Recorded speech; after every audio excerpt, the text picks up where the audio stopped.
안녕하세요. 제가 오늘 설교를 준비했는데 잘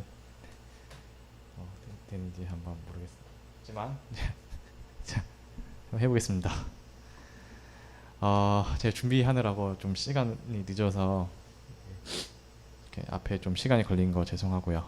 네, 오늘의 말씀을 제가 생각한 것들을 좀 얘기해보는 시간을 갖도록 하겠습니다.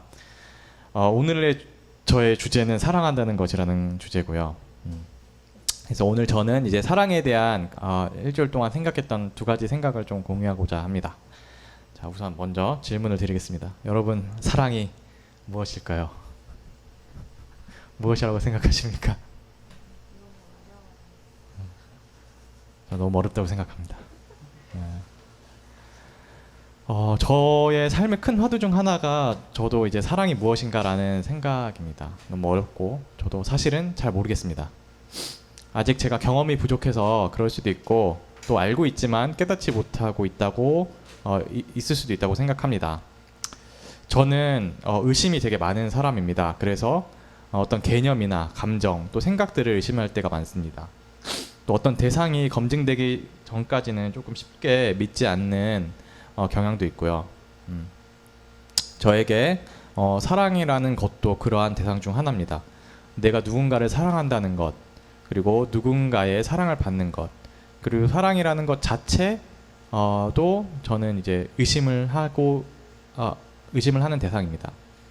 그래서 저는 이런 질문들을 하게 됩니다. 나는 나의 가족이나 여자친구를 사랑하고 있나? 이등교의 식구들을 사랑하고 있을까? 나는 심지어 나를 사랑하고 있는 것일까? 사랑한다고 하면서 다른 사람들을 받아들이지 못하는 것은 이게 사랑일까? 그 대상이 사람이 아닌 것에도 저는 마찬가지입니다. 내가 음악을 사랑한다고 하면서 연습하기를 귀찮아도 되는 걸까?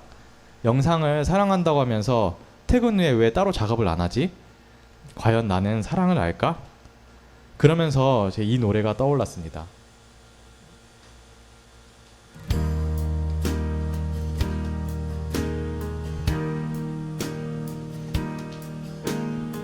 김현우의 노래인데요. 잠깐 듣고 가겠습니다. 나는 당신을 사랑하는데 당신 사랑이 뭔지 알기나 하냐 얘기하죠.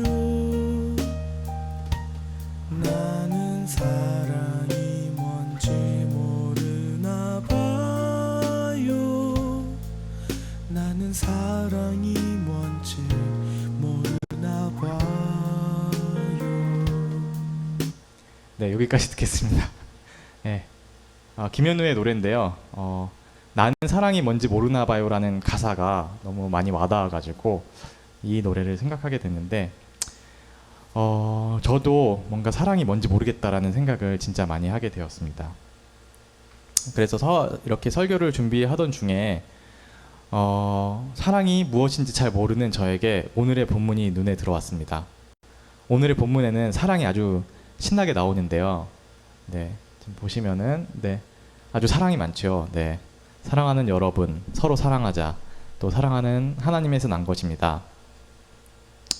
네, 이렇게 사랑이라는 단어가 참 많이 나오는 본문이었는데요. 이 말씀을 한참 보는데 저에게는 한 문장이 눈에 들어왔습니다.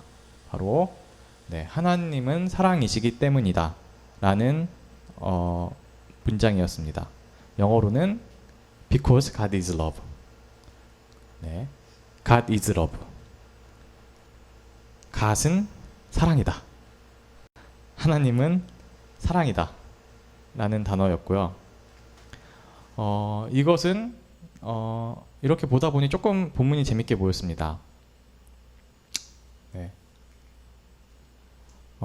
하나님은 사랑이고 사랑은 하나님인 것이죠. 네.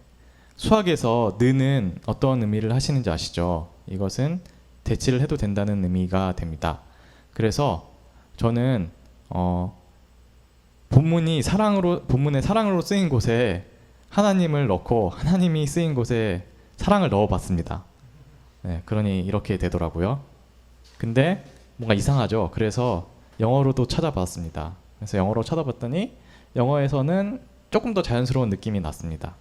그래서 이것을 기반으로 제가 조금 더 말이 되게 바꿔봤는데요. 그래서 이렇게 한번 읽어보았습니다. 사랑하는 여러분, 서로 하나님이 되어줍시다. 하나님은 사랑에서 옵니다. 하나님이 되어주는 혹은 또는 하나님 노릇을 하는 사람들은 모두 사랑에게 낳고 사랑을 압니다. 하나님이 되어주지 않는 사람은 사랑을 알지 못합니다. 사랑은 하나님이시기 때문입니다. 이것은 사랑이 하나님을 우리들 중에 보여주신 것입니다. 곧 사랑이 자기 외아들을 세상에 보내주셔서 우리로 하여금 그로 말미암아 살게 해주신 것입니다. 이것은 하나님입니다. 우리가 하나님이 되어 사랑을 하는 것이 아니라 사랑이 우리를 하나님이 되게 해주어 사랑의 아들을 보내주어 우리의 죄를 위하여 화목제물이 되게 하신 것입니다. 사랑하는 여러분, 사랑이 우리를 하나님 되게 해주셨으니 우리도 서로에게 하나님 되어야 합니다. 지금까지 사랑을 본 사람은 없습니다. 그러나 우리가 서로 하나님이 되면 사랑이 우리 가운데 있고 사랑의 하나님이 우리 가운데서 완성되는 것입니다. 네, 어떻게 보면 매우 억지스럽죠. 하지만 이렇게 넣고 보니 저에게는 조금 다른 의미가 보였습니다. 사랑한다는 것은 어쩌면 서로가 서로에게 하나님이 되어주어야 한다는 것일지 모릅니다. 그래서 사랑한다는 것이 하나님이 우리에게 대해서 사랑한다는 것은 하나님이 우리에게 대해 주셨듯이 우리도 누군가에게 대해 주는 것이 아닐까 합니다. 하나님이 우리에게 보여주신 모습대로 우리가 서로에게 보여주는 것, 그것이 사랑이 아닌가 하는 생각을 하게 되었습니다. 그리고 또 하나의 의문도 해결되었는데요. 하나님은 어디 계실까라는 의문이었는데 사랑은 하나님이시기 때문에 사랑은 하나님이고 사랑이 하나님이시기 때문에 우리가 서로를 사랑할 때 그곳에 하나님이 있다는 생각이 들었습니다. 사랑하는 행위 자체, 사랑하는 마음 자체가 하나님을 그곳에 모시는 것이 아닌가라는 생각을 했습니다. 그리고 하나님이 보이지 않는 것도 이해가 됐습니다. 사랑을 볼 수 없듯이 하나님을 볼 수 없지만 사랑을 느낄 수 있듯이 하나님을 느낄 수 있다는 생각도 들었습니다. 창세기에 이런 말도 나오잖아요. 하나님이 당신의 형상대로 사람을 창조하셨으니 곧 하나님의 형상대로 사람을 창조하셨다. 하나님의 형상이 되었다는 것은 사랑의 형상이 되었다는 것이 아닌가 생각을 했습니다.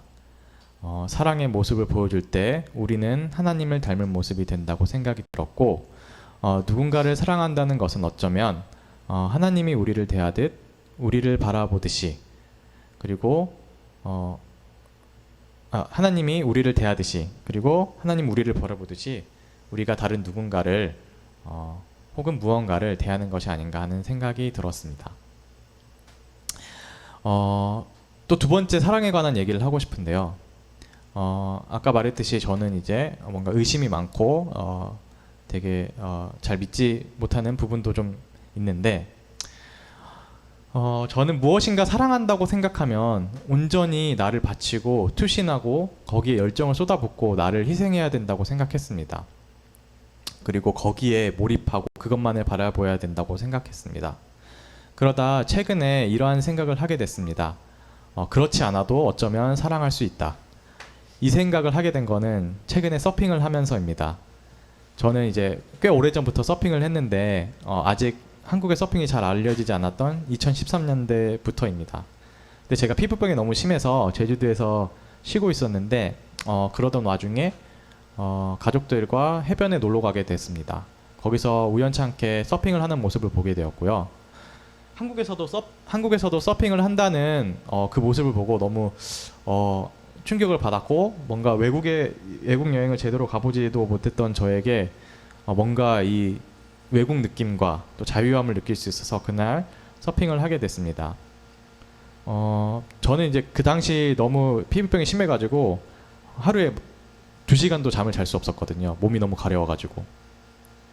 그래서 맨날 자다 깨다가 몸 긁고 이랬는데 그날 파도 속에서 너무 허우적거린 탓에 한 2-3개월 만에 처음으로 한 6시간 정도를 딱 잤게 됐습니다. 그래서 저는 이제 서핑이 너무 좋다고 생각했고 그렇게 서핑이 저한테는 첫사랑처럼 다가왔습니다. 설레임과 두려움 그리고 그리움 같은 것이 함께했습니다. 하지만 얼마 되지 않아서 저는 이제 서울로 다시 돌아와야 됐고 그렇게 해서 서핑과 이별을 하게 되었습니다. 그렇게 간간히 해오던 서핑을 작년 그리고 올해 조금 많이 하게 됐는데요. 작년에는 양양에서 서핑 보드에 올라서 바라보던 그 하늘을 잊을 수가 없습니다. 바다에 달이 떠 있고 하늘에 달이 떠 있고 바다에서 그 달의 모습을 보니 마치 제가 우주에 있는 것 같다는 생각이 들었습니다. 그래서 하늘과 우주가 참 우리와 가까이 있다라는 생각을 하게 됐고 나는 우주라는 곳에 있는 존재구나 하는 생각을 하게 됐습니다. 올해 초에는 다대포에서 바라봤던 섬들의 모습이 마치 주라기 공원의 원시림을 보는 듯 했습니다. 그래서 나는 이 지구라는 곳에 속해 있는 존재라는 것을 알게 되었습니다. 또 지난 여름 휴가와 추석 기간 간에 저는 바다에서 서핑을 많이 했었는데요. 그때 이런 생각을 했습니다. 그냥 이렇게 서핑을 할 수 있는 삶을 산다면 지금 다니는 이 회사를 계속 다녀도 되겠다 라는 생각을 하게 되었습니다. 저는 이제 최근 계속 회사에 대한 불만이 많았기 때문에 최근에 이런 생각을 하면서 마음에 또 위안을 안게 되었습니다. 저는 일이 저의 정체성과 많이 관련이 있다고 생각했었습니다. 그렇기에 내가 해야 하는 일과 진로에 어떤 올인을 해야 되고 그것을 사랑해야 되고 사랑하는 것들을 일로서 해야 되고 그것에 투신해야 된다고 생각했었습니다. 그래서 예전에 음악을 처음 했었을 때도 그렇고 영상을 했었을 때도 그렇고 거기에 투신을 하고 내가 잘해야 되고 내가 경쟁에서 우위에 있어야 되고 앞서 나가야 되고 또는 남들보다는 더 잘해야 된다고 생각했습니다. 그러니 더 열심히 해야 됐고 내가 내 분야에서 뭔가를 하지 않았을 때 그리고 혹은 내가 그것을 안 하면 쉬고 있었을 때 뭔가 일종의 죄책감 같은 것도 들었습니다. 1등을 못하고 앞서 나가야 하고 1등을 못한다고 해도 앞서 나가야 되고 경쟁에서 이겨야 되고 혹은 경쟁에서 이길 자신이 없으면 남들과는 다른 길에서 1등을 해야 된다고 생각을 했었습니다. 하지만 이번에 서핑을 하면서 보드 위에 앉아서 파도를 바라보고 하늘을 바라보고 바다를 바라봤을 때 그렇게 앞서 나가지 않아도 평화를 누릴 수 있다고 그리고 행복할 수 있다고 느꼈습니다. 이렇게 말하면 마치 제가 서핑을 엄청 잘하는 것 같은데 사실은 저는 서핑을 엄청 못합니다. 네. 그냥 제자리 걸음을 한 9년간 계속 하다가 올해 조금 더 익숙하게 했을 뿐입니다. 어차피 저는 이제 서핑을 하면서 그런 생각했는데 어차피 늦게 시작한 서핑 내가 선수가 될 것도 아니고 왜 굳이 아둥바둥 할 필요가 없을 것 같다. 그리고 남들과의 경쟁을 하면서 굳이 내가 이 좋아하는 것들을 남들과 경쟁을 하면서 할 필요는 없다. 그러니 내가 이것을 굳이 잘할 필요도 없다. 누군가에게 잘 보이기 위해서 누군가의 만족을 위해서 혹은 누군가의 인정을 받기 위해서 내가 파도를 탈 필요는 없다. 그저 내게 온 파도에만 집중을 하고 어제의 나보다 조금 더 나아진 모습을 보는 것만으로도 나는 만족이 되었습니다. 굳이 잘하지 않아도 되는 것이 서핑이었습니다. 어쩌면 그렇기에 그것을 사람들은 취미라고 부르고 그렇게 얘기할 수도 있겠죠. 하지만 서핑을 하면서 저는 죄책감도 없었고 내가 누구보다 잘났다고 뽐내지 않아도 됐고 못한다고 좌절하거나 자괴감이 들지도 않았습니다. 저는 회사를 다니면서 지난 몇 년간 다른 사람들보다 뒤처져 있다는 생각에 괴로웠습니다. 잘해야 된다는 생각이 들어서 무엇인가 쉽게 도전하지도 못했습니다. 하지만 서핑을 하면서 내가 그 일을 그냥 적당히 해도 되고 서핑을 이렇게 한다면 그냥 즐겁게 살 수 있을지도 모르겠다는 생각을 했습니다. 내가 굳이 1등이 되지 않아도 혹은 1등으로 사랑하지 않아도 그리고 1등으로 사랑받지 않아도 괜찮은 것이 있구나라는 생각을 하게 되었습니다. 그러면서 어쩌면 이게 또 다른 사랑의 방식이 아닌가, 무언가를 제가 사랑할 수 있는 또 다른 방식이 아닌가라는 생각을 하게 되었습니다. 오늘 이렇게 사랑에 대한 두 가지 깨달음을 생각하며 저는 이렇게 생각이 들었습니다. 사랑한다는 것은 굳이 내가 1등이 되어야 하는 것도 누군가에게 내가 우선이 되어야 하는 것도 아니다. 내가 ጸ풍이를 대하는 마음처럼 하나님도 나에게 무언가 굳이 안 해도 된다고 생각할 수 있겠다. 나도 누군가를 사랑할 때 그냥 바다에 둥둥 떠 있는 것만으로도 만족하듯이 그 존재 자체만으로 만족할 수 있겠다. 그리고 그렇게 누군가를 있는 그대로 받아들이고 사랑할 때 거기에 하나님이 있는 것이 아닐까 하는 생각이 들었습니다. 그리고 우리가 사랑하는 모습이 곧 하나님의 모습이겠다. 그리고 그때 우리는 볼 수 없는 하나님을 느낄 수 있겠다라는 생각을 하게 되었습니다. 저는 이제 원래 이런 거를 할 때 좀 정리를 잘 해야 된다고 생각했는데 그리고 오늘 이거를 글을 쓰면서 사실 이것도 마음에 들지 않아서 수정도 많이 하고 했는데 그리고 오늘 이 이야기가 장황하고 조금 정신없고 조서가 없다고 생각도 드는데 오늘 위에서 깨달은 것처럼 굳이 잘 안 해도 된다는 마음가짐으로 여기까지 하도록 하겠습니다. 감사합니다.